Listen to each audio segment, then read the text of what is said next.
Je ne me risquerai pas à consommer cette plante directement. C'est ce que m'a dit un professeur d'université à propos du cerfeuil sauvage. Aujourd'hui, on a de nouvelles informations sur sa toxicité. Si tu le cueilles déjà ou que tu as envie de partir en cueillette, je te conseille de regarder la vidéo en entier. Le cerfeuil sauvage, c'est un cousin du cerfeuil qu'on connaît, le cerfeuil cultivé, qui s'appelle Antriscus cerefolium. Ce sont deux cousins qui font partie du genre botanique Antriscus, qui contient plusieurs espèces de cerfeuil. C'est clairement pas une plante qui est faite pour les débutants, c'est plutôt un niveau avancé qui va être nécessaire pour pouvoir le récolter et éventuellement le consommer. Quand moi j'ai commencé dans la cueillette, il n'était pas tellement présent dans les ouvrages grand public. Il y avait assez peu de vulgarisation à son sujet. Ce qui est communément admis, c'est que les parties aériennes que j'ai ici devant moi, tout ça, c'est des magnifiques cerfeuils. Eh bien, ces parties aériennes sont dites comestibles alors que la racine est dite toxique. Elle contient une molécule antimitotique qui empêche la division cellulaire. C'est cette information que vous verrez à peu près partout et que j'ai moi-même véhiculée. J'avais écrit un article à ce sujet avec une recette à partir des feuilles. Donc, dans un monde idéal, je vous donnerai les critères qu'il faut pour le récolter et plein de recettes hyper intéressantes avec.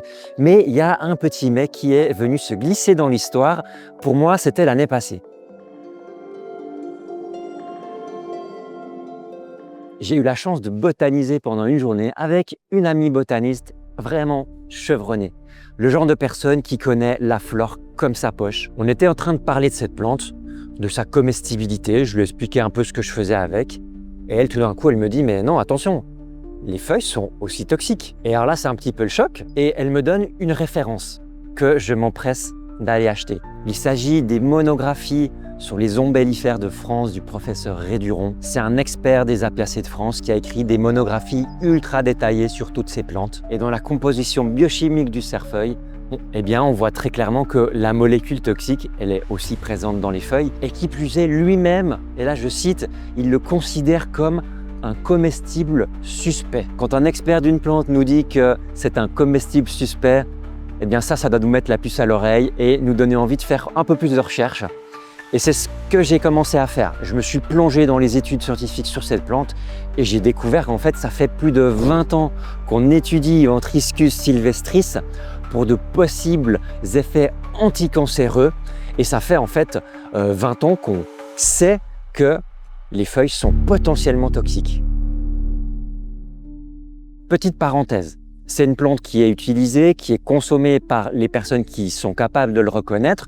Et j'ai trouvé des traces un peu partout sur Terre d'usage, pas mal dans les pays de l'Est, en Turquie, en Bulgarie, en Serbie, jusqu'en Asie, par exemple, en Corée. Mais ça reste des usages ethnobotaniques très peu développés. C'est pas une grande comestible consommée par beaucoup de gens. Donc il y a peu de recul sur cette plante d'un point de vue de l'usage populaire. Et j'ai trouvé une indication qui doit encore nous mettre la puce à l'oreille, c'est qu'en Russie, elle a été utilisée comme abortive. On va voir que ça a son importance. J'ai donc commencé à creuser le sujet, j'ai ouvert tous les livres à ma disposition et dans aucun de ces livres, je n'ai trouvé d'indication sur une possible toxicité des feuilles. J'ai même lu dans un livre de 2025 que sa composition biochimique serait encore inconnue, ce qui est faux depuis 20 ans. Et que nous disent les études à propos du cerfeuil sauvage? Quel est donc le responsable de cette toxicité?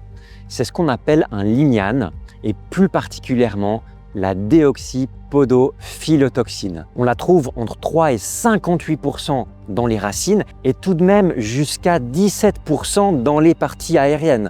C'est donc pas négligeable. C'est très variable en fait selon l'environnement, selon l'individu qu'on étudie. On va donc trouver cette molécule dans les feuilles mais aussi dans les graines. Et elle a comme propriété d'empêcher la division cellulaire et même plus particulièrement de créer ce qu'on appelle une mort cellulaire. C'est une molécule qui est cytotoxique, qui est donc toxique pour nos cellules. D'où l'effet potentiellement abortif que j'ai retrouvé en Russie. En fait, cette plante, elle est étudiée dans la lutte contre le cancer parce que cette molécule est un précurseur de la podophylotoxine, qui est vraiment une molécule énormément utilisée en chimiothérapie, qui se fait un peu rare dans la nature. Elle provient de certains végétaux qui sont maintenant trop récoltés et très rares, et elle coûte très cher à produire. Donc les chercheurs la recherchent dans d'autres végétaux, et c'est pour ça qu'on étudie beaucoup le cerfeuil sauvage. Le problème, c'est que cette toxine n'est pas toxique uniquement pour les cellules cancéreuses, mais aussi pour les cellules saines. Ça veut dire que potentiellement, si vous le consommez, ça va pouvoir atteindre les cellules de votre foie, de vos reins ou plus profondément dans le corps. C'est pas un sujet simple, et pour m'aider à y voir plus clair, j'ai contacté l'auteur de nombreuses études à son sujet, qui est professeur dans l'université de Novi en Serbie. Le docteur Ortiz était vraiment très surpris que dans la communauté francophone, il y ait des gens qui consomment ce cerfeuil, qui soit vulgarisé, mis en avant. Et il m'a confirmé quelque chose de très important, c'est que cette plante est vraiment riche en composés extrêmement puissants et que lui-même ne se risquerait pas à le consommer. Deuxième expert qui nous dit attention avec cette plante, maintenant on doit avoir la puce à l'oreille et être très prudent avec le cerfeuil sauvage. D'autant plus qu'elle a un comportement un peu particulier. Dans les racines, ce sont les racines plus âgées qui ont plus de cette toxine, alors que dans les parties aériennes, c'est l'inverse. Il y a plus de toxines dans les jeunes feuilles que dans une plante mature, adulte. Et c'est ces parties jeunes qui sont les meilleures à consommer. Mais c'est aussi les plus dangereuses. Quels sont les risques en fait de consommer le cerfeuil? Mais j'avoue qu'en fait on ne le sait pas, parce que ces études elles ont été conduites in vitro et pas encore sur l'animal et sur l'homme. On sait donc que la molécule elle est très toxique pour nos cellules et qu'elle est dans les feuilles, mais on ne sait pas comment, qu'est-ce qui se passe quand elle est ingérée. On parle ici d'une toxicité lente, latente, invisible. Ce n'est pas quelque chose de démonstratif.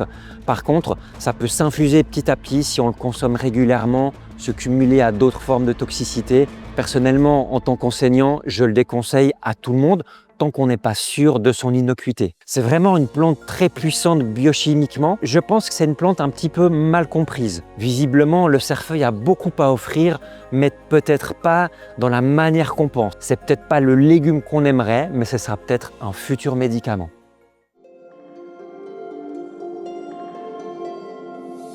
Quoi qu'il en soit, c'est une plante qui est intéressante à être capable de reconnaître parce qu'il peut être localement abondant. La reconnaissance du cerfeuil, elle n'est pas évidente, elle demande de la patience et une bonne loupe de botaniste. On se trouve dans le groupe des apiacées qui ont des feuilles en forme de triangle finement découpées, plusieurs fois pennées. Dans ce groupe-là, on retrouve les ciguës et les œnanthes qui sont toxiques, mais les apiacées mortelles n'ont absolument aucun poil, elles sont parfaitement glabres. Et là, on voit que le cerfeuil il est assez velu. Alors c'est quelque chose de très variable selon les individus. Celui-là il est vraiment fortement velu.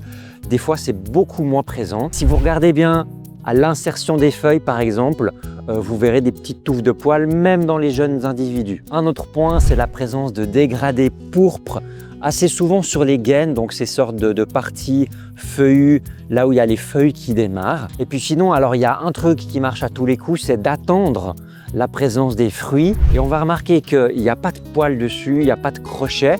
Ils sont lisses, ils ont une forme de poire avec des petites côtes ondulées sur la partie supérieure. Si je coupe le pétiole par la tranche, je vais m'apercevoir qu'il est creux, contrairement aux chérophyles qui ont un pétiole plein. Et puis, il a une gouttière, un canalicule, contrairement à la grande ciguë qui a un pétiole parfaitement circulaire. Et puis, une astuce que j'aime bien, c'est au niveau des fleurs. Vous voyez là, je suis en début de floraison. Et si je monte tout en haut de la tige, j'ai un premier petit bouquet de 3 ombelles qui est déjà en fleurs. Le cerfeuil, il a ce premier groupe d'ombelles qui fleurit en premier. Mais ensuite, la croissance va continuer par les côtés.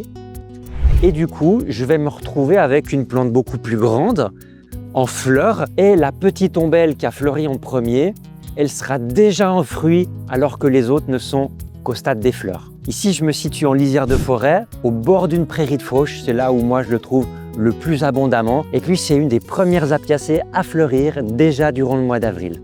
L'avenir nous dira si le cerfeuil sauvage peut être consommé en toute sécurité. En attendant, si tu veux en savoir plus sur la cueillette des plantes sauvages, télécharge notre guide gratuit sur notre site Cueilleur Sauvage. Allez, belle cueillette, ciao!